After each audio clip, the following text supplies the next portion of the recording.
Forget the self. Welcome.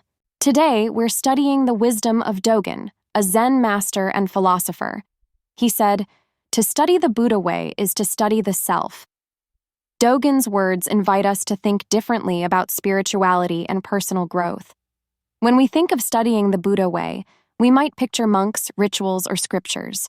But Dogen shifts the focus inward. He suggests that the path to enlightenment isn't found in external teachings. It begins with understanding the self. So, what does it mean to study the self? Let's consider this. How well do you truly know yourself? Not just your favorite color or hobbies, but your fears, desires, and the patterns that guide your life. Most of us go through our days on autopilot, reacting to situations without pausing to reflect. We rarely question why we think or act the way we do. Dogen urges us to turn that autopilot off. To study the self means to observe without judgment. It's about asking, who am I beneath the roles I play?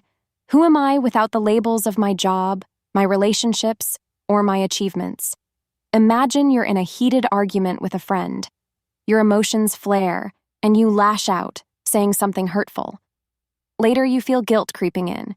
You might tell yourself, "I was just angry," and move on. But studying the self means digging deeper. Why did anger take control? What fear or insecurity was fueling it? Understanding these patterns is the first step toward growth. To study the self is to uncover the roots of our suffering and the habits that keep us stuck. Only then can we transform. But Dogen didn't stop there. He added, "To study the self is to forget the self." Once we truly understand ourselves, our flaws, desires, and fears, we start to see that the self is not a fixed entity. It's ever-changing, shaped by experiences and perceptions. For example, think about the ocean. On its surface, there are waves, sometimes calm, sometimes turbulent. These waves represent our thoughts and emotions. But beneath the surface lies stillness, depth, and quiet. By studying the self, we move past the waves to experience the vastness below. We realize that the self we cling to is just a small part of the larger whole.